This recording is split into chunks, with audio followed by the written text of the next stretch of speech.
We are now on the 1st of July. We've got another 10 days to go with the project. I don't think any more have been taken.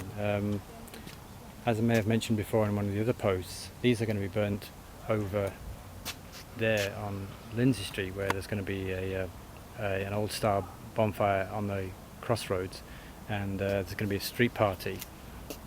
We've got another workshop on Friday, and I'm hoping that'll take the number a little bit higher. But I've kind of resigned myself to what we've got here is what we've got. I'm not going to push it too much. We've started working out the next phase, which is quite interesting. I've been asked to go along to the summer scheme run in the community centre, and they will be the first ones. They will be after the 11th, so they will be the first ones to go on the wall. And then what I'm going to do after that is pretty much get back to it. Although I kind of want to finish the actual field work, if you like, and get to the writing to get this, done and dusted. I'm mindful not to leave it hanging. So what I'm going to do is I'll facilitate the 2 workshops for the summer scheme, get those on the wall. Should be about 30 kids there, and then quickly try to retrace the steps of the other places I went to, the St Mary Magdalene Church, the BB, the women's group, the youth club, and so on, and little by little try to get other people then to take on the facilitation of that. Obviously I'll have to facilitate the initial ones, but after that I'm hoping that the community will take it, and then pretty much straight afterwards, by about autumn, we should be able to have this back up and running as it is now. That's the plan anyway. One thing I was thinking about this morning, I got a text from my supervisor and about the vandalised Emma, and she said that it was to be expected or inevitable, and I responded and said, well, I disagree, and I'm going to tell you why I disagree. Not my supervisor, I'm telling you, anybody who's watching this, why I disagree. Yes, it would be inevitable if it were, for example, the community garden, which has no community buy-in, or if it was some other typical intervention, to use the ugly word, where people like myself come into the community from outside, do something, and then sod off back to their ivory tower. But this isn't about that. As I've babbled on about numerous occasions, this is totally grassroots. It's been totally grounded theory, participatory action research, critical pedagogy to its core. Now, because it has those tenets at its core, it's undergirded by an entirely different philosophy. And yes, we had 3 vandalised, but we actually dealt with the kids, and it just was their lame misunderstanding. I mean, being very polite to call it a misunderstanding, because it was just, boredom, essentially. But essentially, these haven't been touched. Now, you can say, well, people, maybe they don't know it's here, but I'm sure, word has gone around the community that it's here. People have walked past, people have seen it. Yes, we'd like a little bit higher level of engagement with people, so it actually did become more of a community focus, but at the moment, for a first run, it's not bad, and it has not been vandalised. Now, once we can get past the kids, it's a core group of kids. Once we can get past them wanting to take their own off, and once they understand the philosophy behind it, then I think actually this will be, you will see, except for maybe some rearranging, you won't actually see any kind of malice towards this at all. I genuinely believe that. So I was a little bit in disagreement with my supervisor this morning when she said, oh, it's inevitable, because actually I believe that if you do build these things ground up, and you are putting about the amount of volunteering work into the community that I'm putting in, so people see you, people know you, I honestly believe that you've engineered into the equation the absence, except for random acts of vandalism, you've actually engineered into the equation the absence of vandalism. I actually believe it's possible, and if I take out those 3 that were vandalised as purely random acts, then I think I've been proven correct, that it is actually the case, that they haven't been vandalised.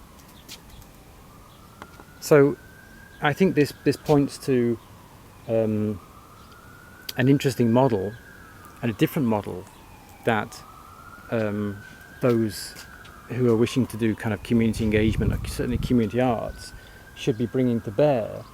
And I think it raises questions, and it raises suggestions about how this should then figure into the university ethics, because for me ethics is not about only doing no harm, as a researcher in the kind of what I would call the traditional sense, not breaching people's confidence and not using people and so on and so forth.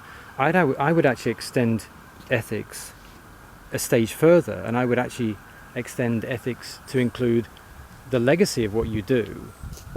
And you can say, well, that isn't do no harm, but I think I have seen research which is, yes, do no harm up to the point where the researcher disappears from the field. And I think, well, and you can say, well, that's all you can really, organise for. That's all really you can arrange for. But I think there should be a nature of sustainability within the research, as in certainly in terms of the ethics, about where does it go after that. And if in this case you're looking at hope is a core tenet of this research, right? Now, if I then disappear without making it sustainable, I have effectively dashed the hopes of the people in this marginalised, deprived area. Well, how is that ethical? Clearly it's unethical. And I think it's things like that I think where the university needs to shift its position a little bit more, and actually ensure that those things are included within the ethics remit.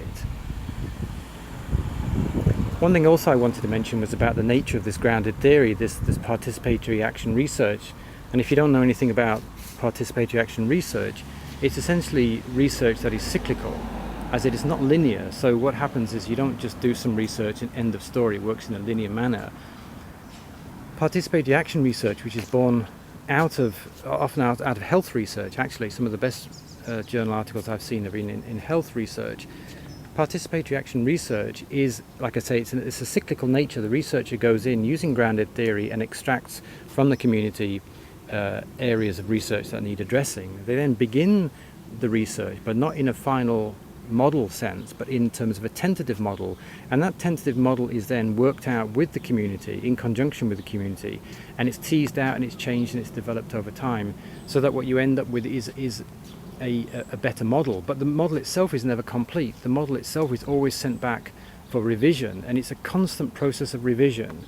And one thing that I've found is that the richness and the kind of the gems, if you like, arise from the uncertainty.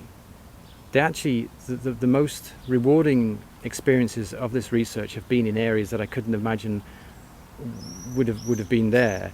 And to me, that's the beauty of this kind of research. Of course, every research has its appropriations, and all research is different. But for my model, for this kind of arts intervention, again, to use that rather distasteful word, but this intervention, this community arts project, this socially engaged arts-based educational research project, grounded theory and participatory action research have proved themselves to be outstanding models for research. Had I used a more linear approach, I honestly think that the depth and texture and those kind of minute nuances wouldn't have revealed themselves, and it would have been much more one-dimensional and much more static. It reminds me of that Leonard Cohen song, that there's a crack in everything. That's how the light gets in. And it really, to me, grounded theory or participatory action research is really about that. It's about finding the cracks, and the light shines in, and it's kind of illuminates those central kind of core elements that we usually don't get to see. So it's been a very exciting project. There's still a lot to do. We still haven't finished, but it's on the home straight, and it's looking good. I'm feeling more positive about it now, so hopefully we get this done on the 11th and then start the next cycle.